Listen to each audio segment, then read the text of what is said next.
चिंता संतानहंतारो यत्पादाम्बुजरेणवः स्वीयानां तान्निजाचार्यान् प्रणमामि मुहुर्मुहुः यदनुग्रहतो जन्तुः सर्वदुःखातिगो भवेत् तमहं सर्वदा वन्दे श्रीमद्वल्लभनन्दनम् अज्ञानतिमिरान्धस्य ज्ञानाञ्जनशलाकया चक्षुरुन्मीलितं येन तस्मै श्रीगुरवे नमः। नमामि हृदये शेषे लीलाक्षीराब्धिशायिनं लक्ष्मीसहस्रलीलाभिः सेव्यमानं कलानिधिं चतुर्भिश्च स्त्रिभिस्तथा षड्भिर्विराजते योऽसौ पञ्चधा हृदये मम।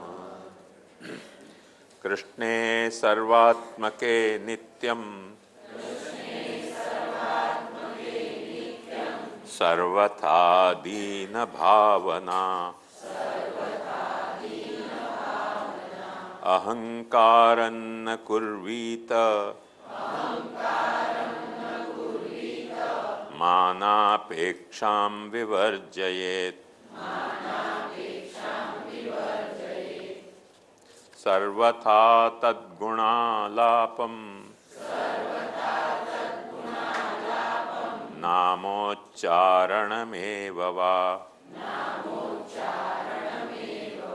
सभायामपि कुर्वीत निर्भयो निःस्पृहस्ततः। एवारे अमेवारे वलित में जे काई कहो ते वारे। एवारे अमेवारे वलित में जे काई कहो ते वारे। निष्ठाति वल्लभ निवाणी अनुसरता निष्ठाति वल्लभ निवाणी अनुसरता ने बहिर्मुख कहो छो तो ते वारे हमें वारे बड़ी तमें जे काई कहो ते वारे। मेवा मेलववा प्रभु ने नथी सेवता मेवा मेलववा प्रभु ने नथी सेवता मेवाती करवी प्रभु सेवा रे अमे एवारे वली तमे जे काई कहो ते वारे। वाड़ियो मा भक्ति ना भवाड़ा गोठवीने वाड़ियो मा भक्ति ना भवाड़ा गोठवीने कृष्ण विक्रय ना धन नथी लेवारे नथी लेवारे वली तमे जे काई कहो ते वारे। लक्ष्मी नाथ ना नामे भीख मागी लक्ष्मी नाथ ना नामे भीख मागी नथी करवा मनोरथो एवारे हमने एवारे वली तमे जे काई कहो ते वारे।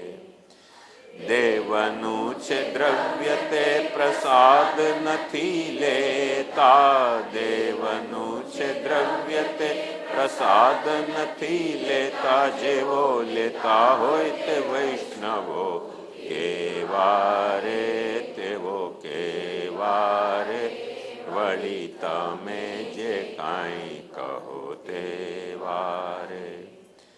ભાગવત થી ભંડોળ ભેગું કરવા, ભાગવત થી ભંડોળ ભેગું કરવા, વડીલો નથી ધુંધુકારી જેવા રે તેવો કે અરે વળી તમે જે કાંઈ કહો તેવા રે. નાણકીય ભાવો બાંધ્યા સેવા સામગ્રીના, નાણકીય ભાવો બાંધ્યા સેવા સામગ્રીના, પ્રભુને નથી ત્યાં દેવા દેવા રે પુષ્ટિ, પ્રભુને નથી ત્યાં દેવા વારે વળી તમે જે કાંઈ કહો તે વારે. ગૂઢ રસ ભાવ રૂપ ઘરમાં જ સેવ્ય પ્રભુ, ગૂઢ રસ ભાવ રૂપ ઘરમાં જ સેવ્ય નથી જાહેર કરવા જેવા રે તે તો એવા રે વળી તમે જે કાંઈ કહો તેવા રે. પોતાના તનથી ને પોતાના ધનથી, પોતાના તનથી ને પોતાના ધનથી ઘરમાં કરવી છે કૃષ્ણ સેવા રે, કૃષ્ણ સેવા રે વળી તમે જે કાંઈ કહો તેવા રે. વલ્લભની વાણી પુષ્ટિ જીવો કેમ વેસરે, વલ્લભની વાણી પુષ્ટિ જીવો કેમ વેસરે, પડ્યા નથી એવા કાંઈ એવા રે જેવા તેવા રે વળી તમે જે કાંઈ કહો તેવા. અમે એવા રે, અમે એવા રે હો, અમે એવા રે, અમે એવા રે, એવા રે અમે એવા રે વળી તમે જે કાંઈ કહો તેવા રે.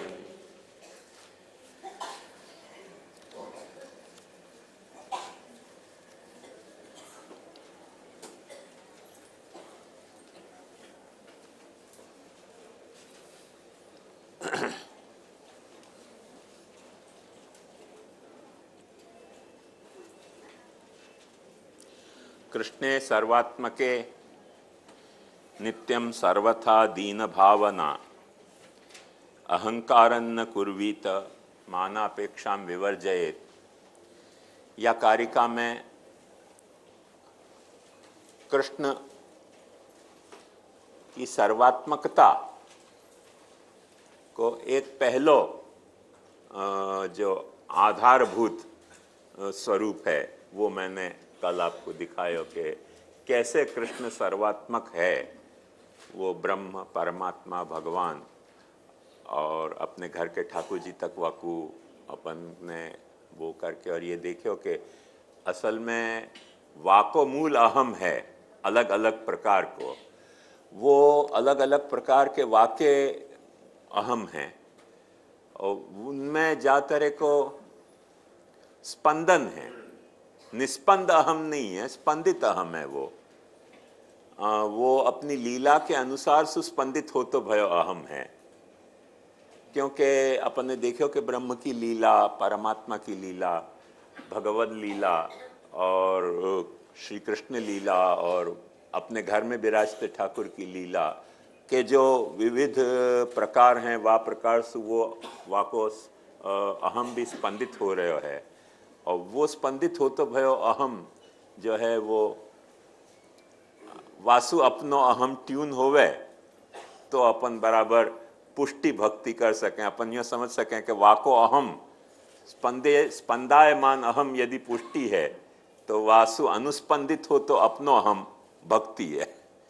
वो यदि अहम अपने में अनुस्पंदित नहीं हो रहा है, अनुस्पंदित मतलब जैसे सितार में एक बजावे को तार होवे और पीछे वाके मिजराब के तार होवे, तो एक तार को बजावे के तार को छेड़े तो मिजराब को तार बोले अपने आप अनुस्पंदित होके, रिजोनेंस वाकू के. तो वो रिजोनेंस के कारण, वो रिजोनेंस जा वक्त अपने में पैदा हुए तो वो अपनो माने प्रभु को जो तरीके को अहम स्पंदयमान हो रहे हो वा तरह से अनुस्पंदित अपनो अहम होतो होए तो वो पुष्टि और वो भक्ति को आखो स्वरूप वामे प्रकट हो जाएगा। और वो यदि नहीं वामे वाके, क्योंकि सितार में क्यों नहीं हुए है वो कई बखत वाको मुख्य कारण ये है कि या तो जा सुर में मिजराब को तार मिलियो भयो होए, वा सुर में बाज को तार नहीं मिलियो होए, या जा सुर में बाज को तार मिला के अपन बजाने जा रहे हैं, वा सुर में मिजराब को तार नहीं मिलियो होए, दोनों एक सुर में नहीं मिलियो है तो याकू छेड़ने से वहाँ में रिजोनेंस नहीं आवे। सीधे सवा को कथा ये तो महाप्रभु जी वह परिस्थिति में क्या करते कि तो सो भगवत सेवा नहीं निभेगी ताते तो वो ब्रह्म संबंध नहीं देतू, वो हम वहाँ में जगाते नहीं और वह को गुड बाय कहते भाई जो तो जात मार्ग को तू अधिकारी, जे जे जा रस के अधिकारी भरत समारे न छल के। तो वो जो जो जा रस को अधिकारी है वह रस में वह को स्थिति हो तो वो स्पंदित होएगा वह को अहम वा तरीके को, पर गलत ठिकाने अपन वह को बांध दें कि बाज को तार कोई और सुर में मिलियो भयो और मिजराब को तार कोई और सुर में मिलियो भयो तो वो स्पंदित होएगा ही नहीं। कितना ही बजाते रहो ना तुम तुम्हारे बजाते रहो, वो ऐसे ही बैठे रहे।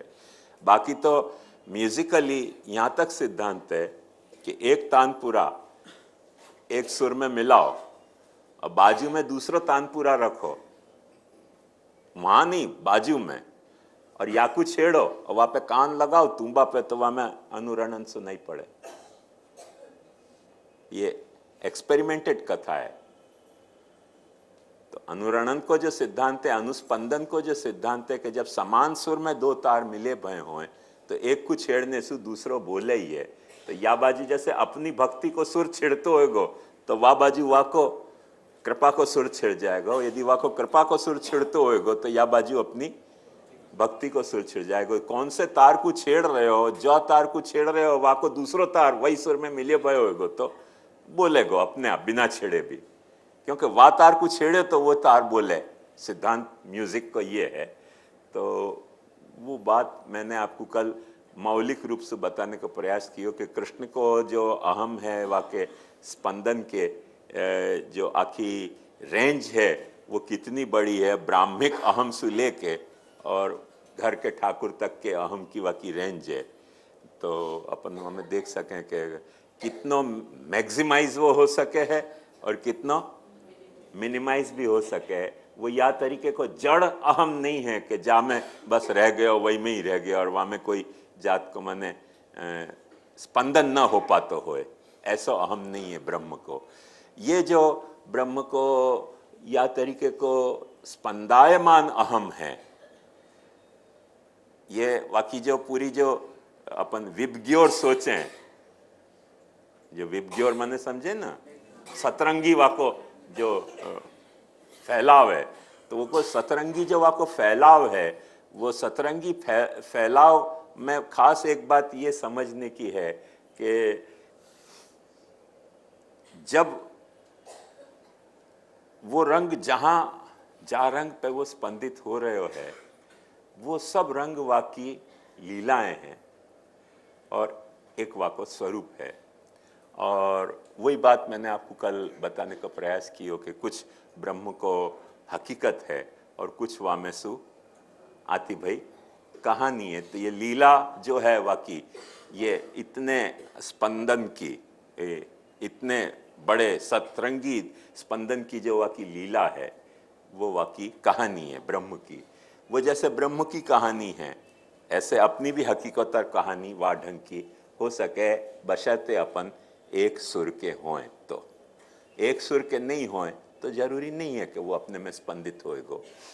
और वो एक सुर कैसे होएगो, वही के लिए महाप्रभु जी ने पुष्टि प्रवाह मर्यादा ग्रंथ में कितने पॉसिबल टाइप के इंस्ट्रूमेंट हो सकें या कितने पॉसिबल टाइप के स्ट्रिंग्स हो सकें कि जा स्ट्रिंग्स में डिफरेंट टाइप के अनुस्पंदन होंगे, वो महाप्रभु जी ने पूरी वैरायटी अपने को वर्कआउट करके समझाई है।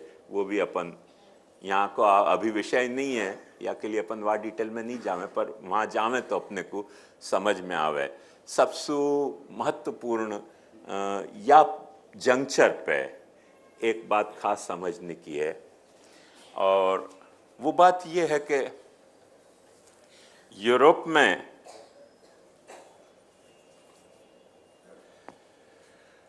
आधुनिक साइंटिफिक डेवलपमेंट के बाद, प्रोग्रेस के बाद इतनी सारी ब्रांचेस साइंस की प्रकट भई और हर ब्रांच में साइंस के इतनो ट्रिमेंडस डेवलपमेंट भयो।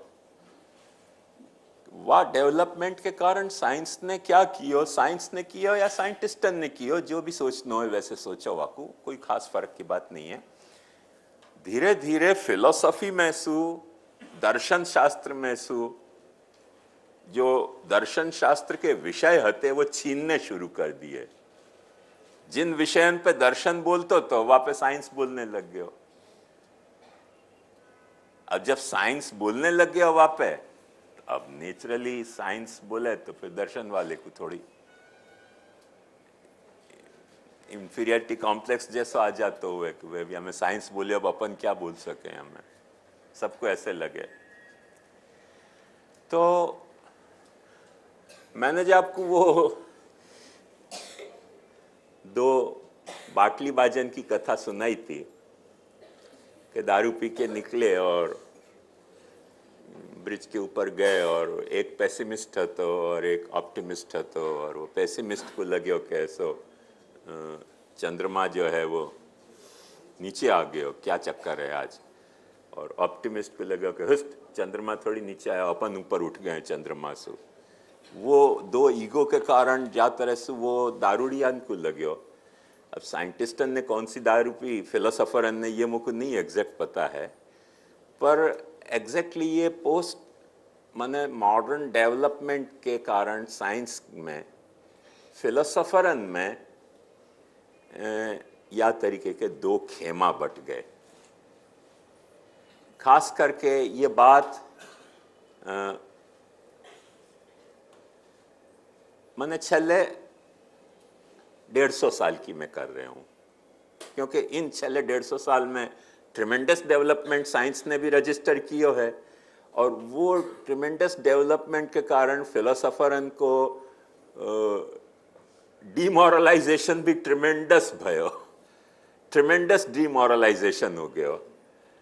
तो वाके कारण अब जो कुछ जो हते वो पेसिमिस्ट हते और कुछ जो हैं वो ऑप्टिमिस्ट हते, उनके ईगो भी वाह तरीके के हते। तो पहले क्या हतो अपन देख सकें कि पहले जो भी दर्शन की समस्याएं हती उनको दर्शन के वैचारिक उन्नत गगन में यूं देखनी पड़ती थी। अब बहुत सारे दर्शन के जो सब्जेक्ट थे जिनको दर्शन यूं देखते तो कि हो ये है, ये है, ये है, विचारन के लेवल पे उठ के, वो साइंटिस्ट जो है वो एक्सपेरिमेंट और ऑब्जर्वेशन के तहत वो ब्रिज में से नीचे देखे कि अच्छा ये नीचे आ गया, देखो चांद। जो ऊपर हतो वही सब्जेक्ट, जो थियरी, जो कंसेप्ट, वो साइंटिस्ट उनको अपने एक्सपेरिमेंट और ऑब्जर्वेशन के तहत नीचे देखने लगे कि देखो नीचे आ गया है। नेचुरली कोई उनको नीचे देख रहे हो फिलोसोफर, तो कोई फिलोसोफर जो ऑप्टिमिस्ट रह गए थे उनने पाछे ऊंचा देखना शुरू किया। ऐसे दो मुख्य खेमा भय। मैंने आपको याद नहीं, हमको कल के परसों बताया तो कि साइंस एक अलग है और साइंटिफिक फिलोसफीज अलग हैं। तो जो साइंटिफिक फिलोसफी है वाकई दो खेमा बंदी हैं यूरोप में। एक खेमा बंदी वाकई है जाको वो लोग लॉजिकल पॉजिटिविज्म के हैं, और लॉजिकल पॉजिटिविज्म माने हिंदी वा को अनुवाद करूं तो तार्किक भाववाद। अब वो कहने से कुछ भी समझ में नहीं आएगा कौन सा भाव और तार्किक पनो क्या हुआ में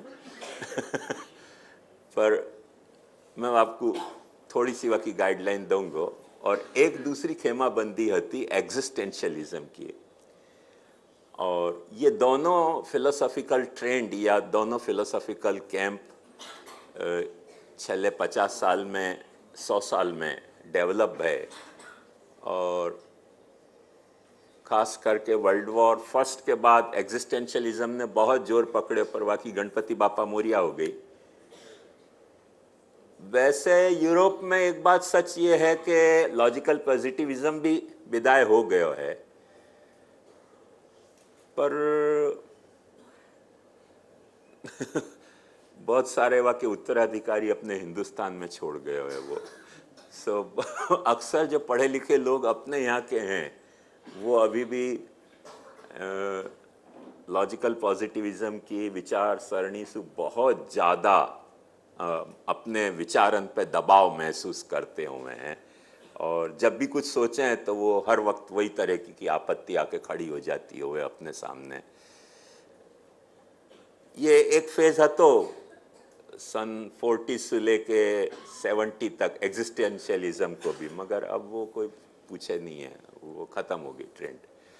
इन दोनों ट्रेंड को मुख्य विषय यह तो कि लॉजिकल पॉजिटिविस्ट यूँ सोच रहे थे कि फिलोसफी के पास कोई बिजनेस रहो नहीं है, जो भी कुछ हतो बिजनेस वो सब साइंस ने छीन लियो है। अब बैठ के फिलोसफी को क्या करना चाहिए, तो उनने कही बैठ के फिलोसफी को सिर्फ इतना काम करना चाहिए कि साइंस के डिफरेंट ब्रांचेस जो कंक्लूजन दे रहे हैं उनको अर्थ करके समझा दे लोगों को। वाक्य अलावा, व्याख्या के अलावा फिलोसफी के पास अब कोई धंधा नहीं बचे है, और कुछ करे फिलोसफी तो वो अनधिकार चेष्टा है। वो बेचारे मने वो पेसिमिस्टिक हते, और एक जो ऑप्टिमिस्टिक ट्रेंड वाले हते फिलोसोफर, उनमें एक ये भावना घर कर गई कि ऐसा अब ये कुछ बचे ही नहीं, तो अब अपन बाह्य जगत के बारे में, फिलोसफी के बारे में बोलो मत, अपने बारे में बोलते रहो कि हम साइंस के अंडर में नहीं है, हमारे में इच्छा स्वातंत्र है और हम जो सोचेंगे सो करेंगे। चाहे तो हिप्पी बने, चाहे तो सुसाइड करें, चाहे तो बम फेंकें, चाहे जो करें, हम चाहें सो करेंगे, क्योंकि हमारी इच्छा साइंस के अधीन नहीं है। वो इच्छा स्वातंत्र को एकदम अदम्य विस्फोट एग्जिस्टेंशियलिज्म में भयो वो, क्योंकि क्रिश्चियन ट्रेडिशन इच्छा स्वातंत्र को बहुत स्ट्रॉन्ग है, तो वहाँ वो 70s तक काफ़ी पॉपुलर रहे हो। हिंदुस्तान के बहुत सारे नाटक, बहुत सारी पेंटिंग, बहुत सारे लेख ये 3 दशक में वाह तरह से लिखे गए, मगर अब वो वहाँ भी भुला गए, यहाँ भी भुला गए, कोई बचे नहीं उनको श्राद्ध करने वालों भी शायद। अब तो इतना हिस्ट्री के सिवाय अब या को कोई बहुत वैल्यू नहीं रह गई एग्जिस्टेंशियलिज्म की। मगर लॉजिकल पॉजिटिविज्म वाले अभी भी जो भी मॉडर्न एजुकेशन बच्चाएं ले रहे हैं उनसे भी अपन चर्चा करके देखेंगे, तो बोलें कि नहीं बोलें, पर उनके मन में वो लॉजिकल पॉजिटिविज्म को चोर जरूर होवे कि भाई या बारे में तुम काय को खटपट कर रहे हो, साइंस जो होएगो सो बता देगो, शांत बैठो ना तुम, बहुत हो गई रामायण। जो कहेगो सो साइंस कहेगो, तुम कौन हो कहने वाले। ये जो लॉजिकल पॉजिटिविज्म को एक मुख्य सुर है तो वो समाउ अपने यहाँ बहुत अभी भी प्रिवेलिंग फैशन में है। थोड़ो भी जो मॉडर्न एजुकेशन ले लेता हो आपको ये बात तुरंत आ जाए कि भाई काय को व्यर्थ में हल्ला हल्ला मचा रहे हो, खाली पीली काय को बूम मारता, गुपचुप बैठो, ऐसा सब कुछ लगे पढ़े लिखे इनको। तो ये 2 ट्रेंड हैं जो वहाँ के अपने यहाँ आए और अपने यहाँ से कुछ सरवाइव कर रहे हैं, कुछ चले गए। वाक़े तहत सबसे बड़ी एक समस्या अपन ने जा तरीके को ब्रह्म को स्वरूप कहो। लॉजिकल पॉजिटिविस्टन की एक खासियत है, आपको बताऊं, बहुत मजेदार आपको बात बताऊं कि लॉजिकल पॉजिटिविस्ट कभी ईश्वर को नहीं माने, ब्रह्म को नहीं माने, आत्मा को नहीं माने, ऐसी सब चीजों को नहीं माने, स्वर्ग नरक को, धर्म को नहीं माने। और तो और सच्ची बात तो यह है कि जो पक्के लॉजिकल पॉजिटिविस्ट हैं वो तो मॉरल और ब्यूटी में भी नहीं माने, क्योंकि उनको मूल सिद्धांत यह है कि मॉरल के जो भी कंसेप्ट हैं, ऑट टू डू, ये तो करना ही चाहिए, अथवा ब्यूटी के जो कंसेप्ट हैं कि ऐसो ही वस्तु सुंदर कहवावे, उनको यह कहना है कि ये सारी जो धारणाएं हैं अपनी काम चलाऊ धारणाएं हैं, जब तक इनको साइंटिफिक प्रूफ नहीं मिले, मॉरल को साइंस में प्रूफ कहां से मिल सके, मॉरल को साइंस में प्रूफ नहीं मिल सके, ब्यूटी को साइंस में प्रूफ नहीं मिल सके। भाई कैसी चीज को ब्यूटी कहना, वहां में कौन सा साइंस को एक्सपेरिमेंट या ऑब्जर्वेशन काम आएगो, कैसो तरीके को कंडक्ट अपनो मॉरल कहवाएगो, वहां में साइंस क्या बता सके, कुछ भी नहीं बता सके। तो ये जो अच्छे पक्के लॉजिकल पॉजिटिविस्ट हैं वो तो मॉरल और एथिकल वैल्यू और एस्थेटिक वैल्यू को भी डिनाई कर रहे हैं तो भगवान और ये सब जो स्पिरिचुअल और डिवाइन वैल्यू और रिलीजियस वैल्यू की तो ढील में पतंग कट जाए उनके यहाँ, या तरीके की सिचुएशन है कि ये सब। वो लोग यूँ नहीं कहें कि ईश्वर नहीं है, वो लोग यूँ नहीं कहें कि ईश्वर है, वो लोग कहें कि ईश्वर है, ये कहना मीनिंगलेस सेंटेंस है, इट्स अ मीनिंगलेस स्टेटमेंट। वो खंडन करने लायक भी नहीं है, एक्सेप्ट करने लायक की तो बात दूर रही। यूँ माने कि या स्टेटमेंट को खंडन करनो मतलब इन्हें वे को एक्सेप्ट करना है, तो कहें जो मीनिंगलेस स्टेटमेंट है। अब जैसे मैं कुछ भी बोलूं कि ऐसा पंखा, कोको कोला, एयर कंडीशन खा रहे हो है, अब ये मीनिंगलेस स्टेटमेंट है। पंखा, कोको कोला, एयर कंडीशन खा रहे हो, मीनिंग क्या? कुछ भी नहीं। ये जैसे मीनिंगलेस स्टेटमेंट है, या तरह सु ब्रह्म है, परमात्मा है, भगवान है, या तरीके जितने स्टेटमेंट हैं फिलोसफी के या धर्म के, वो सब मीनिंगलेस स्टेटमेंट है, निरर्थक स्टेटमेंट है। कुछ शब्दन को जोड़ के आपने कोई एक वाक्य बना लिया है, वह वाक्य को अर्थ कुछ भी नहीं है। क्योंकि अर्थ कब होवे वह वाक्य को, तो उनकी पहली शर्त वो ये बतावें कि अर्थ तब होवे कि जब वह को साइंटिफिक कोई एक्सपेरिमेंट या ऑब्जर्वेशन से आप डेमोन्स्ट्रेशन दे पाओ।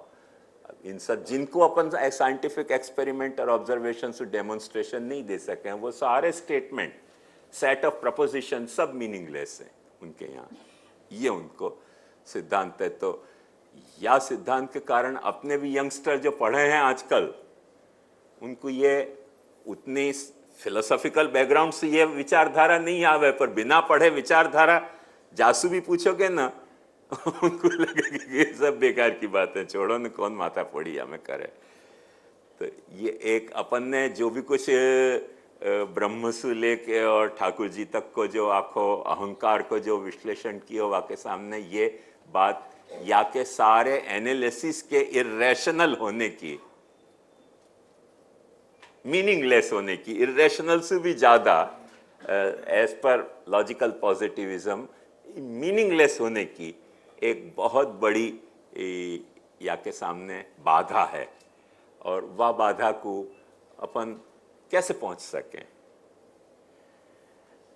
वह बाधा को अपन पहुंचे तो आगे बढ़ें, या लिए मैं ये बात आपको कहना चाह रहा हूं कि वह बाधा को थोड़ी अपने को फेस, थोड़ी जितनी, बहुत विस्तार में तो नहीं कर सकेंगे क्योंकि अपनी टॉपिक नहीं है, मगर ये सचमुच में एक बहुत बड़ी हर्डल है अपने सामने, और वह हर्डल को अपने को ओवरकम करनी ही चाहिए।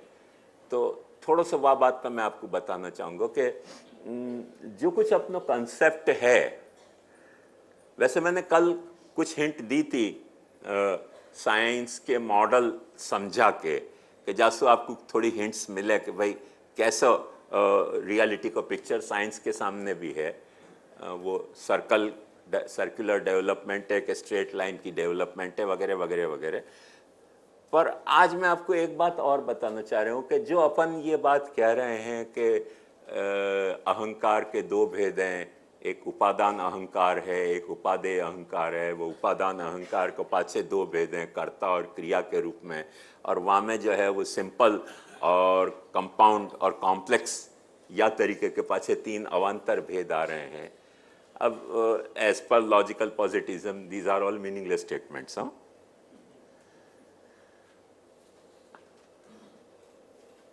अपन ये मीनिंगलेस है कि नहीं है, या पॉइंट को फॉर द टाइम बिंग अपन एक बाजू में रख के देखें।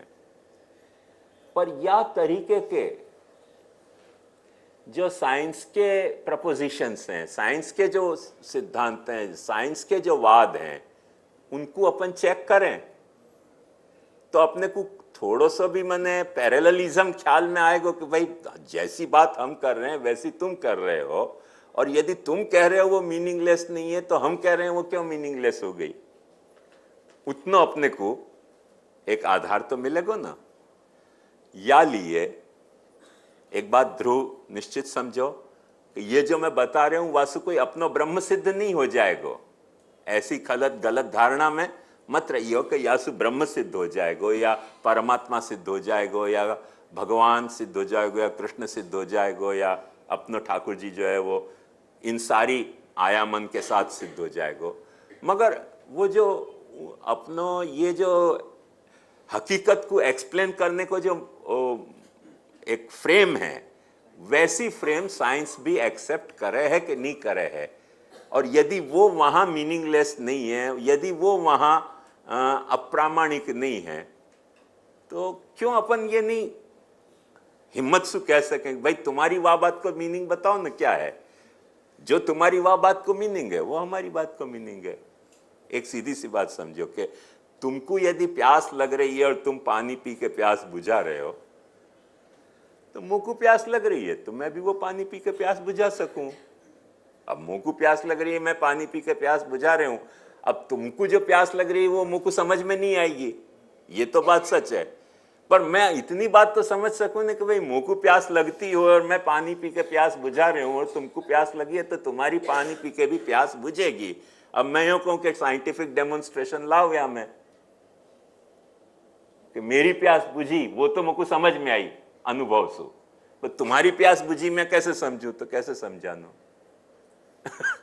भाई जैसे मेरी बुझी ऐसे तुम्हारी बुझी, बस सीधी सी एक बात ये है। तो अपन वो एक मॉडलिटी की जो आर्ग्यूमेंट है कि भाई कॉमन मॉडलिटी है दोनों के बीच में कंसेप्ट की, वह बात पे थोड़ा सा ध्यान देंगे तो अपने को ये बात समझ में आएगी कि अपन कैसे ये बात को कह रहे हैं और वाको माने डेमोन्स्ट्रेट करने वालों साइंस को भी कोई मॉडल है कि नहीं है कि जहां वाको वो लोग एक्सेप्ट कर रहे हैं और रीजनेबल मान रहे हैं, तो वैसा अपनों क्यों नहीं हो सके, वो बात बता रहा हूं। कहां से अपनों सिद्ध होगा वो पीछे की कथा है। ये तो यक्षानुरूपो बलि, माने देव को यदि बकरा भात हो तो बकरा ही चढ़ाना चाहिए, देव को यदि दूध भात हो तो दूध चढ़ाना चाहिए, माखन भात हो तो माखन चढ़ाना चाहिए।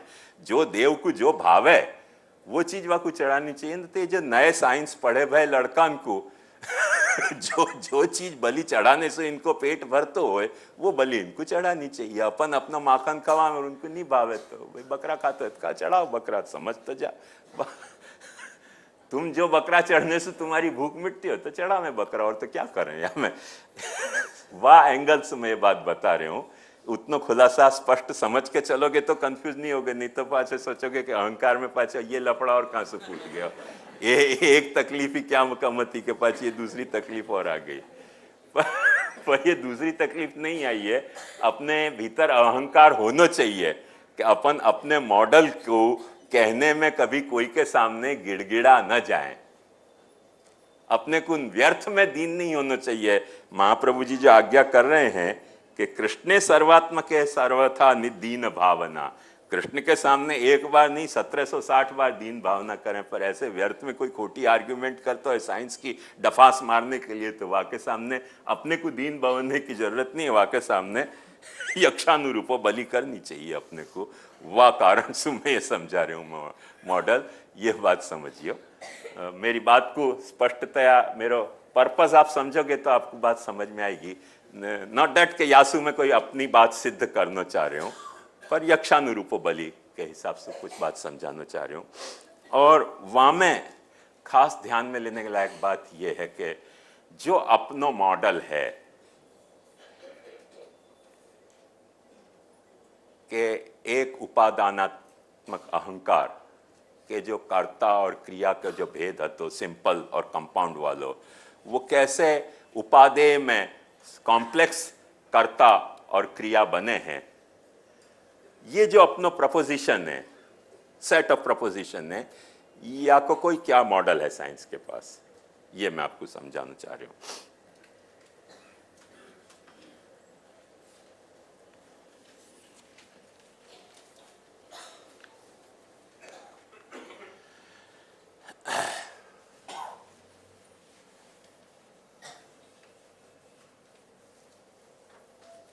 हमको पता नहीं विषय कठिन है कि सरल है, पर जैसो भी है, कुछ कठिन हो तो वाकी कठिनाई मेरे साथ जी लो और सरल हो तो मजा लो वाकी, जो भी आपको उचित लगे। सबसे पहली बात यहां एक समझने की है कि ये जो अपन समझाने जा रहे हैं अहंकार को, इंटर रिलेशन, उपादान अहंकार और उपादेय अहंकार, वाको अपनो श्रुति को स्टैंडर्ड वाक्य क्या है? ध्यान से देखो, स एकाकी न रमते स द्वितीयमैच्छत्। स एकाकी न रमते स द्वितीयमैच्छत् स आत्मानं द्वेधा पातयत पतिश्च पत्नी चा भवताम। कितने फ्रेज हैं? स एकाकी न रमते एक, स द्वितीयमैच्छत् दो, स आत्मानं द्वेधा पातयत तीन, पतिश्च पत्नी च और अभवताम। इतनी बातें यहां में कही जा रही हैं। अर्थ मैं आपको समझा दूं कि अपन यूं कह हैं, देखो ध्यान से देखो कि तत्व जो हकीकत जो है ब्रह्म की, वो ब्रह्म की हकीकत ने अकेले रहनो नहीं चाह्यो। स एकाकी न रमते स द्वितीयमैच्छत्, वाने कोई दूसरे को होनो चाह्यो। हतो तो वो एकमेवा द्वितीय, वाके अलावा कुछ है ही नहीं और हो सके नहीं है। पर जो वाक्य अलावा कुछ है नहीं और हो सके नहीं है, वाक्य बावजूद वाने कोई दूसरो चाहे, तो दूसरे की जो वाकी डिमांड है वो सप्लाई कहां से भई? तो उपनिषद कहे कि सा आत्मानम द्वेधा पातयत, वाने अपने आप को दो रूप में बांट लियो और एक के बजाय दो बन गए। सा आत्मानम द्वेधा पातयत।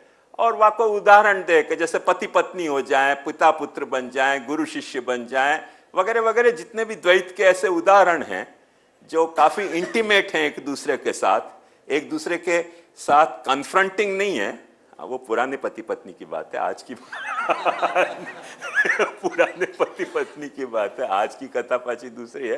पर वो बेचारे पुराने पति पत्नी को ध्यान में रख के उपनिषद ऐसे कह रहे हो कि पतिश्च पत्नी चा भवताम, वो पति पत्नी की तरह वो दो हो गए हो। मन झगड़ने के लिए नहीं, बेलन मारने के लिए और डिवोर्स लेने के लिए और ऐसा पाछे पियर चली जाऊंगी और ऐसे सब के लिए नहीं।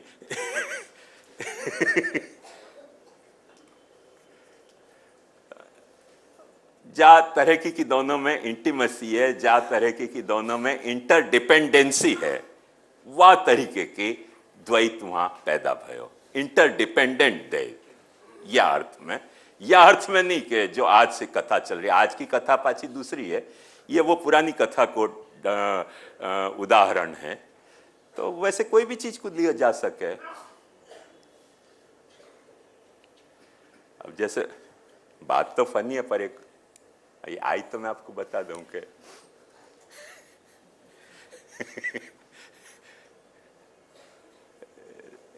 दोनों के कोई के अफेयर होते, उनने कही शादी करो शादी करो शादी करो। उन्होंने कही शादी तब करें कि जब तू पहले कोई नौकरी पे लग के तो बता।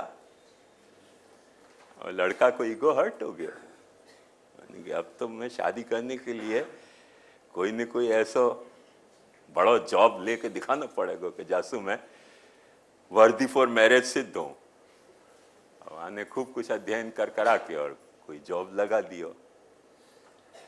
जब तक वो अध्ययन कर रहे हो तो तब तक वाकुपा से डर लगे हो कि मैं अध्ययन करूं और कहीं ये दूसरे के साथ ना भाग जाए। तो वाने एक अपनी एक मॉडस ऑपरेंडी रखी कि दुकान में चलना हो तो साथ चलूंगा, और ये खरीदना हो तो साथ चलूंगा, परफ्यूम खरीदना हो तो साथ चलूंगा, और ब्यूटिशियन क्या जाना हो तभी बाहर खड़े रहूंगा पर साथ चलूंगा, दिन रात साथ चलूंगा साथ चलूंगा। तू जहाँ जहाँ चलेगा मेरा साया साथ होगा। या तरह से साथ चलूंगा कि वो जो अध्ययन को पीरियड है तो वहां में साथ चल के और वहां की डिपेंडेंसी एकदम मैक्सिमम हो गई।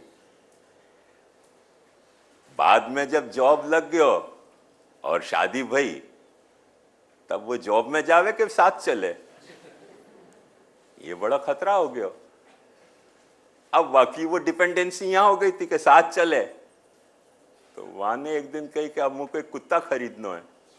उन्होंने कहा कुत्ता क्यों खरीदना है? बोले अब तू तो साथ चले नहीं है तो कुत्ता तो साथ चले ना मेरे। पहले तो तू साथ चलतो तो जहां जाऊं, अब तो तू कह के जॉब पे जाना है, साथ कैसे आऊं? तो उन्होंने कहा कुत्ता खरीदूंगी मैं। जो कम से कम साथ तो चले मेरे हर वक्त। तो हस्बैंड की बहुत डिवोशन हो गया। या एंगल से सोचे तो ऐसो द्वैत नहीं हो कि जाकू कुत्ता से सब्स्टिट्यूट किया जा सकता है। ऐसो द्वैत के जो अपने यहाँ जैसे कहो है कि ऐसो वागर्था विव संपृक्त वागर्थ प्रतिपत्ते जगत पितरौ वंदे पार्वती परमेश्वरो। वाणी और अर्थ जैसे एक दूसरे से सेपरेट नहीं हो सके, इनसेपरेबल हैं, वा तरीके के जगत पितरौ वंदे पार्वती परमेश्वर, वा तरीके को दाम्पत्य को ये मॉडल को उदाहरण है। पति पत्नी चा भवतम, ऐसा नहीं कि अच्छा जॉब पे लग गया तब चले कुत्ता खरीद के रखेंगे जो कम से कम साथ साथ तो फिर है। वैसे पति पत्नी का उदाहरण नहीं है ये। सो ये थोड़ा मैंने स्पेसिफिकली आपको पति पत्नी के ही अर्थ में मत घटा लीजिए, वो म्यूचुअल डिपेंडेंट जो है वो ड्यूअलिटी को उदाहरण है जो अपने आगे मिलेगा आपको कंसेप्ट वाइज, पर ये रहस्य आपको मुख्य खास है। तो यहाँ में एक बात खास समझने की है कि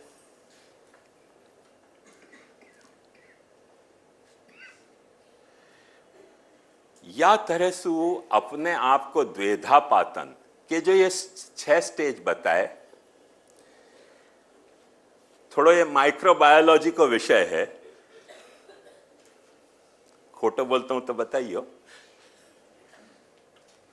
पर देखोगे तो आपको बड़ा आनंद आएगा कि कैसा पैरेलल उदाहरण है।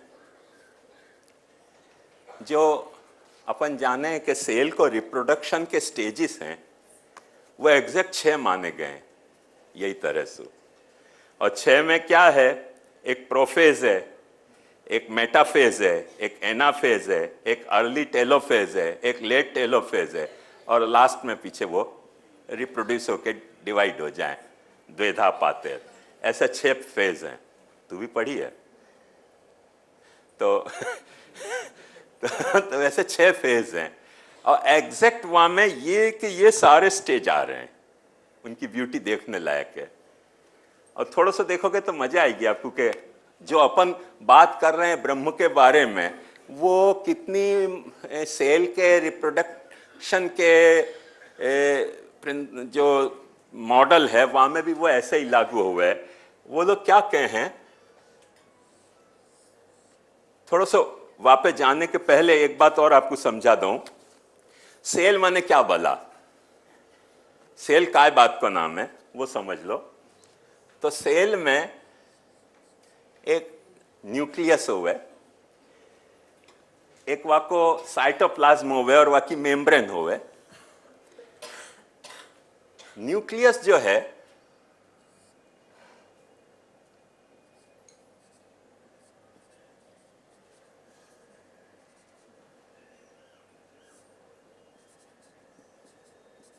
तो को बनाना है तो बना दे प्रोजेक्ट करने के लिए। तो देखो ये न्यूक्लियस है और ये साइटोप्लाज्म है। ये एग्जैक्ट वही मॉडल है जो अपने आप पुरुषोत्तम और अक्षर का मॉडल है।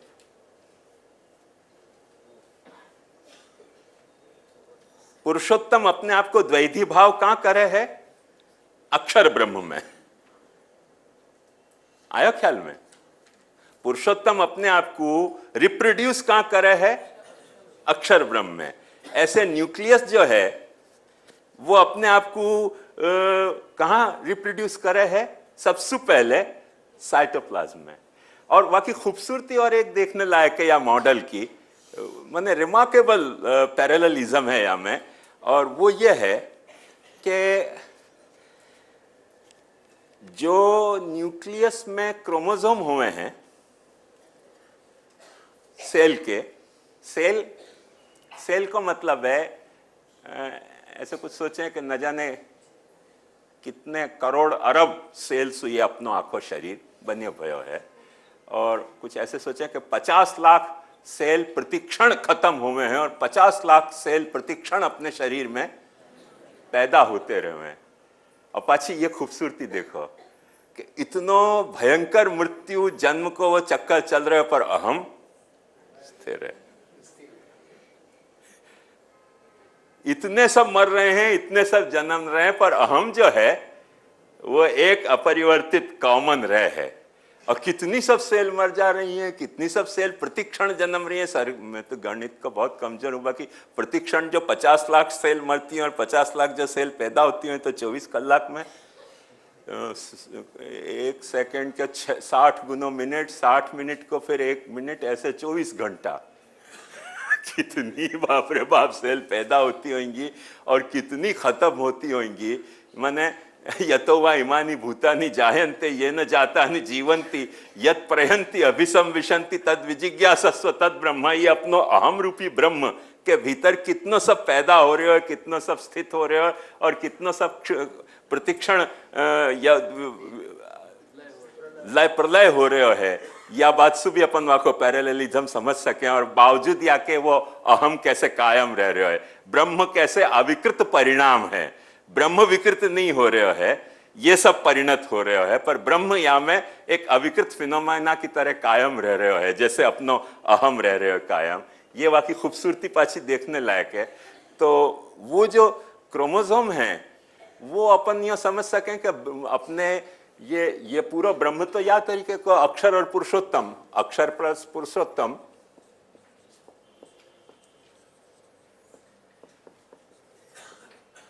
बराबर ब्रह्म, वो अपन इक्वेशन समझ सकें इजीली। तो क्योंकि अक्षर कोई पुरुषोत्तम से अलग नहीं है, पुरुषोत्तम कोई अक्षर से अलग नहीं है। पुरुषोत्तम जो है वो अक्षर की वो माने ब्रह्म की न्यूक्लियस है, और अक्षर जो है वो वह पुरुषोत्तम के इर्द गिर्द साइटोप्लाज्म है, जहाँ में वो पुरुषोत्तम को अपन ये लिए अक्षर को धाम के हैं कि अक्षर रूपी धाम में पुरुषोत्तम विराज है। तो देखो साइटोप्लाज्म में जो है वो न्यूक्लियस रहवे है, एग्जैक्ट सिचुएशन वही है। न्यूक्लियस कहाँ है? साइटोप्लाज्म में रहवे। और जो न्यूक्लियस है वहाँ में ऐश्वर्य वीर यश श्री ज्ञान वैराग्य के क्रोमोसोम हैं, जो वो रिप्रोडक्शन में तिरोहित हो जाए पाछे। वो मैं आपको बताऊंगा, वो माने माइटोसिस और मायोसिस में के जो रिप्रोडक्शन के 2 प्रकार हैं, उन एक प्रकार में तो एग्जैक्ट रिप्रोडक्शन हुए है, और दूसरे प्रकार में वाके थोड़े गुण तिरोहित हो जाएं, थोड़े गुण वाके तिरोहित हो जाएं, दोनों ऐसे डिपेंडेंट हो जाएं पतिश्च पत्नीचा भवताम की तरह कि दोनों के कॉम्बिनेशन से ही कुछ पैदा हो सके, अदरवाइज पैदा नहीं हो सके। वह तरीके की मॉडलिटी वो मिश्रित कॉम्प्लेक्स वाली यहाँ भी है। और या की खूबसूरती देखोगे ना कंसेप्ट की, कंसेप्ट वाइज या की खूबसूरती, तो कितनी मजेदार बात है कि हर जो क्रोमोसोम है न्यूक्लियस में रहो भयो। मैं कुछ गलत बोलता हूं तो बताइए। तो हर क्रोमोसोम न्यूक्लियस एक हकीकत है, पर वहां में रहो भयो क्रोमोसोम वहां की कहानी है कि नहीं होने वाली कहानी है कि नहीं? हर हकीकत में वो क्रोमोसोम की कहानी छुपी हुई है, और वो जा तरह से क्रोमोसोम अपनो वो फॉर्मुलेशन करेंगे, वह तरह से सारा डेवलपमेंट होएगा। तो वह हकीकत में वो कहानी छुपी हुई है, और वह के बाद जो भी रिप्रोडक्शन होएगा सेल में को, वहां में पाछो फिर पाछो वो हकीकत कुछ आ जाएगी, और फिर पाछे अपन वहां में से कोई भी एक सेल को स्टेम सेल बना के, और फिर पाछी हकीकत और कहानी को एक दूसरे में अंतर्भाव को आखो साइकिल लीला चला सके हैं। एग्जैक्ट कितना पैरेलल जातो अपनो ये आखो कंसेप्ट है, ये देखे तो मजा आवे ऐसा कि रिमार्केबल माने पैरेललिज्म है। अपन को एकमेवा द्वितीयम तदैक्षत बहुश्याम प्रजा ऐसा आत्मानम द्वेधा पातयत पतिश्च पत्नीचा भवताम के एंगल से देखो तो बहुत पैरेलल जाती भाई बात है। तो या तरीके को वाको आखो स्वरूप है, पर अपन वासु ये मैं समझूं कि कोई खास तकलीफ नहीं होनी चाहिए। थोड़ा भी जिनने पढ़े होगा उनको तो तुरंत आएगा, नहीं भी समझ में आए तो पूछ सको आप मुझसे। पर जो अपन देखने जा रहे हैं खास वो बात ये है पैरेललिज्म की,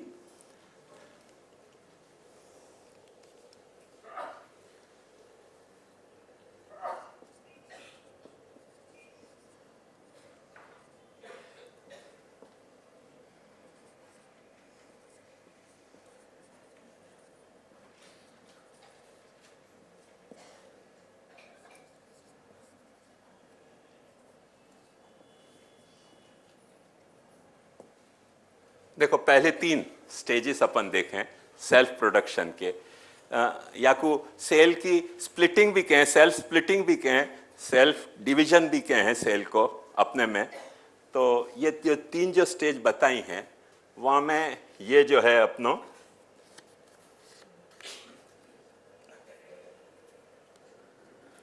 प्रोफेस, कहाँ गया,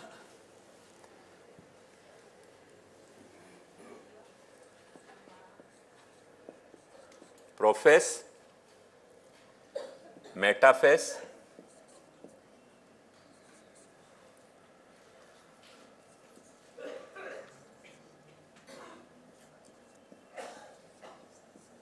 एनाफेस। अभी देखो प्रोफेस को चित्र देखो, बड़ा मजेदार चित्र है।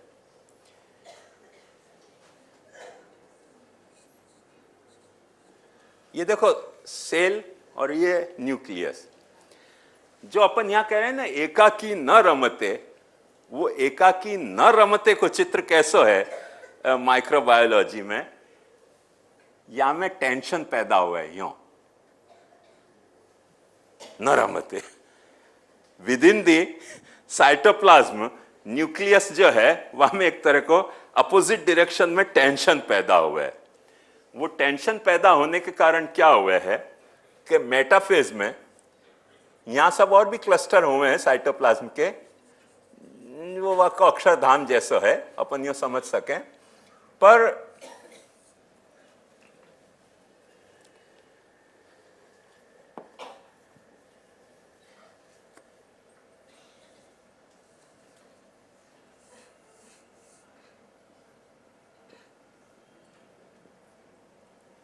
ये तनाव आयो,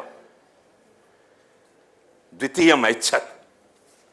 देखो एकाकी न रमते, द्वितीय मैच्छत तनाव आने के कारण वो जो न्यूक्लियस है वहां में या तरीके को वो ऐसे यूं कहे हैं वहां में कि कितने हजार गुना या को एनलार्ज करें तब ये पिक्चर दिखे एक सेल को। हाँ हाँ, कितना एनलार्ज करें तब जाके पिक्चर दिखे, पर ऐसा पिक्चर दिखे वो फोटो भी लेके बतावे वो लोग। तो वो द्वितीय मैच्छत की ये स्टेज आवे मेटाफेज की। जो तीसरी एनाफेज है,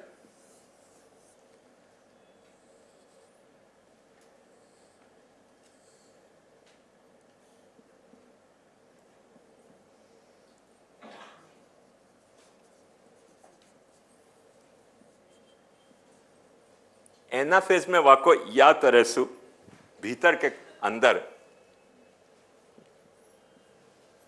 आत्मानम द्वेधा पातयत, ये देखो दिख रहे हो, ये जो साइटोप्लाज्म है विद इन द साइटोप्लाज्म आत्मानम द्वेधा पातयत, अपने आत्मा को वो द्वेधा न्यूक्लियस डिवाइड करे है। हाँ, दो न्यूक्लियस हो गए with in the one cytoplasm, स आत्मानम द्वेधा पातयत। वाक्य बाद फिर पति आ रहे हैं, पुराने पति हो,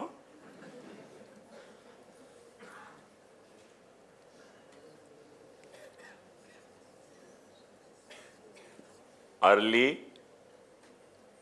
टेलोफेस,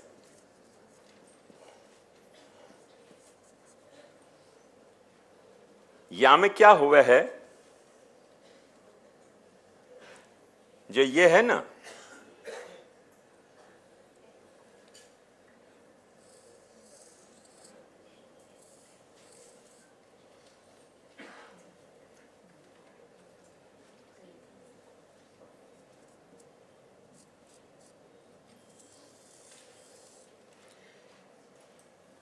या में वो क्लियर कट अब अपने को लगे कि अच्छा ये या तरसु एकदम छुट्टे पड़ गए। वहां तो वो टेंशन वाले में स्थिति में दिख रहे थे, और जब ये अर्ली टेलीफेज चले जाए तब पत्नी लेट टेलोफेस,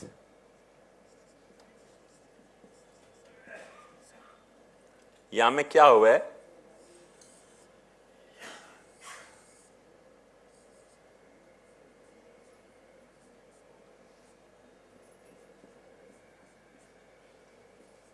क्लस्टर वस्टर सब ऐसा ही है यहाँ भी। अभी एकदम छुट्टे नहीं भरे हैं। ये पति रूप है, ये पत्नी रूप है।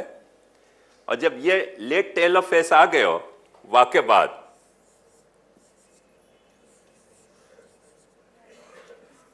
द्वेधा पातयत, ये अपनो सारो फॉर्म संपन्न हो जाए। स आत्मानम स एकाकी न रमते सद्वितीयम इच्छत, सद्वितीयम इच्छत स आत्मानम द्वेधा पातयत पतिश्च पत्नी च अभवताम। सॉरी, द्वेधा पातयत तो पहले गयो।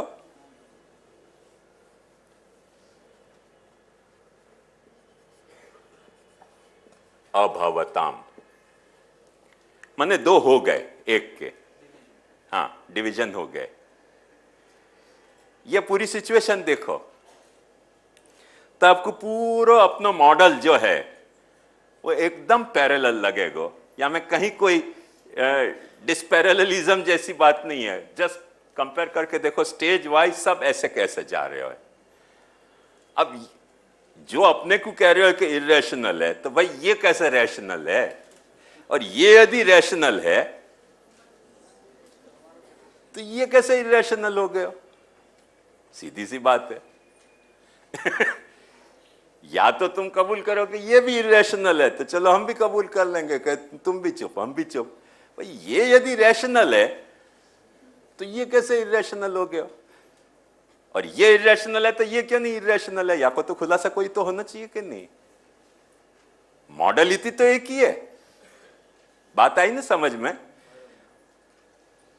बैठे बैठाए आज थोड़ा बहुत साइंस पढ़ लें, फिर अपने पे आक्षेप कर दें कि हट ये तो इरेशनल बात कर रहे हो। एक दो हो गए हो, एक कैसे दो हो गए हो, दो हो गए हो तो फिर एक कैसे रहे हो? अरे भाई कैसे रहे हो वो देखो, पता चल रही है कि नहीं पता चल रही है? पता तो चल ही रही है अपने को। माइक्रोबायोलॉजी में वही तो हो रहा है सारो कांड, और कहाँ कांड हो रहा है? हकीकत और कहानी माइक्रोबायोलॉजी की वैसी है। और जब अपन मेटासिस और मायोसिस को डिवीजन देखें तो पाछी वही बात आ रही कि मेटासिस को जो डिवीजन है वो सिंपल डिवीजन है। जैसो वो खुद है ऐसो को ऐसो एक कंपाउंड दूसरो क्रिएट करे। पर जब मायोसिस को लेवल पे डिवीजन आवे तब कॉम्प्लेक्स सिचुएशन हो जाए। वाकई लिए वो क्या करें कि वाकई जो क्रोमोसोम हैं वो थोड़े यहाँ चले जाएं, थोड़े वहां चले जाएं, उनको बंटवारा हो जाए, फिर उनको बंटवारा हो जाए, फिर उनको बंटवारा हो जाए, लास्ट में रिजल्टेंट जो दो डॉटर सेल्स हों उनमें जाके फिर यूनिफाइड वो हों। तो बात तो वही की वही हो गई ना। वही बात अपन पैरेललिज्म बता रहे हैं कि उपादेय मिश्रित है, कर्ता है, क्रिया है। वहां हो जाके फिर पाछे वो अकेले अब नहीं हो सकेंगे पैदा, उनको कुछ चाहिए गो। जैसे मैंने आपको बताया कि भाई कुछ मिश्रण कॉम्प्लेक्सिटी होगी तो वो पैदा हो सकेंगे, सिंपल वो पैदा नहीं हो सके, सिंपल वो सस्टेन नहीं हो सके। ये आखी अपनी पैरेललिज्म है। या में घबराने की कोई बात नहीं है, इतना दीन होने की जरूरत नहीं है। कोई भी बहुत करके आ रहे भाई बैठ शांति से, क्या है तेरे यहाँ मॉडल क्या है बता ना, हम अपना मॉडल बतावे क्या है। देख के पैरेलल करके देख लो, अभी पता चल जाएगा क्या रैशनल है और क्या इरेशनल है और क्या रीजनेबल है और क्या अनरीजनेबल है। ये तो साफ ही दिख रहा है ना, ऑडिटेड अकाउंट है। यदि यहाँ रीजनेबल है तो यहाँ क्यों नहीं रीजनेबल है? सीधी सी बात है। आई ना समझ में?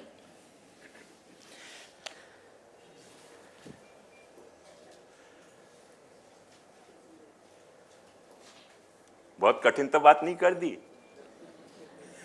सब परेशान हो गए होंगे। हाँ? तो ठीक, तो कृपा आपकी।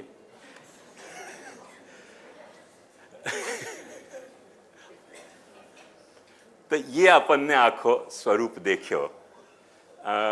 ये अहंकार के शुद्ध कर्ता क्रिया और मिश्रित कर्ता क्रिया के एक में सु द्वैधी भाव को आंखों अपनो ये प्रोसीजर है। ये एक वक्त समझ जाओगे फिर कोई खास कंसेप्ट वाइज समझने में तकलीफ नहीं होगी, तो अपन आगे बढ़ सकें। घबराने की हमें जरूरत नहीं है। कंसेप्ट की जो डेप्थ है वो तो रहेगी डेप्थ, वाकू तो अपन क्या इनकार कर सकें। अलग अलग प्रोसेस है, एक के बाद दूसरा। माइक